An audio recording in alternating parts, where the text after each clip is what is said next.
Hello students, today we are going to learn about an interesting topic in economics which is called as demand. Friends, students, demand का मतलब क्या होता है? Demand का मतलब होता है कोई चीज को मांगना. Students, हम कोई भी चीज कब मांगते हैं? जब हमारे पास में पैसे होते हैं. लेकिन जब हमारे पास में पैसे होंगे तब हम डिमांड करेंगे, तब हम वो चीज को मांगेंगे. लेकिन हमारे पास में अगर पैसे ही नहीं होंगे तो हम क्या मांगेंगे? इसलिए डिमांड का मतलब इन ऑर्डिनरी लैंग्वेज डिमांड का मतलब होता है सिर्फ डिजायर. डिजायर का मतलब इच्छा. हिंदी में उसे कहा जाता है इच्छा. इंसान की इच्छा को ही हम डिमांड कहते हैं ऑर्डिनरी लैंग्वेज में. बट इकोनॉमिक्स में ये टर्म बहुत ही बड़ा है. कैसे बड़ा है तो मैं बता देता हूं आपको. Demand means desire backed by willingness and ability to पे.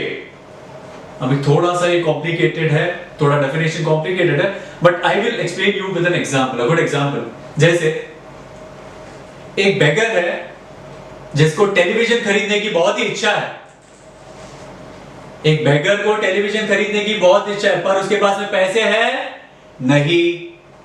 अगर इंसान के पास में पैसे ही नहीं होंगे तो वो चीजों को कैसे खरीदेगा? वो बेगर टेलीविजन कैसे खरीदेगा?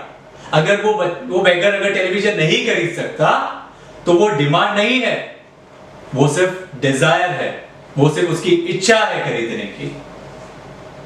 तो demand in economics simply means desire backed by an ability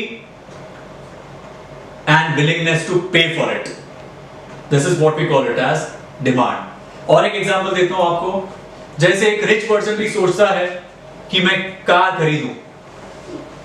वो सोच रहा है मैं कार खरीदूं, लेकिन अगर सपोज उसके पास तो पैसे भी है कार खरीदने के लिए, लेकिन अगर वो खर्चा करने के लिए रेडी नहीं होता तो भी वो डिमांड नहीं होगा.